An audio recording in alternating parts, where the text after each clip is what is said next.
नमस्ते everyone, mister happy टममा यहाँलाई स्वागत छ। आज हजुरहरूको लागि भिडियोमा जस्तै कलरफुल अनि मिठो आलु चपको सजिलो रेसिपी लिएर आएको छु। आलु चप बनाउन एकदमै सजिलो छ र चिसो मौसममा आलु चप खाँदाको मजा पनि बेग्लै हुन्छ। यदि हाम्रो भिडियो मन परेमा हजुरहरूले हाम्रो च्यानललाई सब्स्क्राइब गरेर सपोर्ट गरिदिनु होला। सुरु गरौँ चाहिने सामग्रीहरूबाट।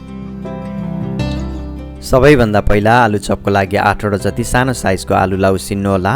आलु राम्रोसँग पाकिसकेपछि त्यसलाई तासेर एकछिन चिसो हुन छोडिदिनुहोस्। त्यसैगरी मसिनो गरी चप गरेको आधा रातो प्याज, थोरै चप गरेको हरियो धनिया, मसिनो गरी काटेको 3 वटा जति हरियो खुर्सानी, 2 चम्चा रातो खुर्सानीको धुलो, आधी चम्चा जिराको धुलो, आधी चम्चा धनियाको धुलो, आधी चम्चा हल्का पिसेको जिरा र धनिया, यसले चपमा मिठो स्मेल दिन्छ। आधी चम्चा अदुवा र लसुनको पेस्ट, स्वाद अनुसार नुन र ब्याटर बनाउनको लागि हाफ पाउ जति बेसनको पिठो। सबै सामानहरू रेडी भएपछि अब हामी चपको लागि म्यास रेडी गर्छौं।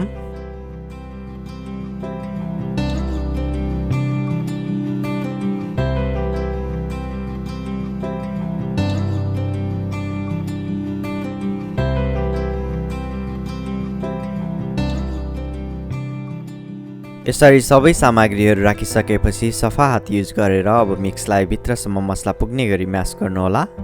म्यास रेडी भएपछि हात युज गरेर यसरी लाम्चो आकारको चपको रोल बनाउनुहोला। यदि चपको रोल चाहिँ ठुलो भयो भने पाक्न गाह्रो हुन्छ, त्यसैले यसलाई ठिक्कको साइजमा बनाउनुहोला। चपको रोल बनाएर सकियो। अब हामी ब्याटर बनाउनतिर लाग्छौं। अब ब्याटर बनाउनको लागि एउटा मिक्सिङ बलमा हाफ पाउ जति बेसनको पिठो, थोरै नुन अनि 1 चम्चा जति रेड चिली पाउडर राखेर राम्रोसँग मिक्स गर्नुहोला। मैले चाहिँ थोरै फुड कलर पनि युज गरेको छु। अब मिक्समा थोरै पानी राखेर मजाले मिक्स गर्नुहोला। यदि मिक्स चाहिँ पातलो भयो भने हजुरहरूले थोरै बेसनको पिठो एड पनि गर्न सक्नुहुन्छ। हाम्रो ब्याटर चाहिँ यतिको बाक्लो हुनुपर्छ। ब्याटर धेरै पातलो या बाक्लो भयो भने चप बिग्रिन सक्छ। चप रोल र ब्याटर रेडी भइसकेपछि चपलाई फ्राई गर्नको लागि एउटा प्यानमा राम्रोसँग तेल तताउनुहोला। तेल राम्रोसँग तातिसकेपछि चप रोललाई ब्याटरमा डिप गर्दै फ्राइङ प्यानमा हाल्नुहोस्।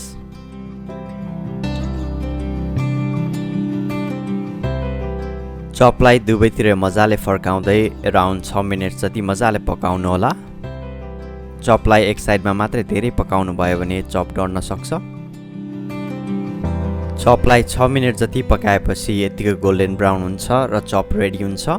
चपलाई निकालेर एकछिन तेललाई तरिन दिनुहोस्। हजुरहरूले पेपर टावल पनि युज गर्न सक्नुहुन्छ। यसले चाहिँ धेरै भएको तेललाई सोस्न मद्दत गर्छ।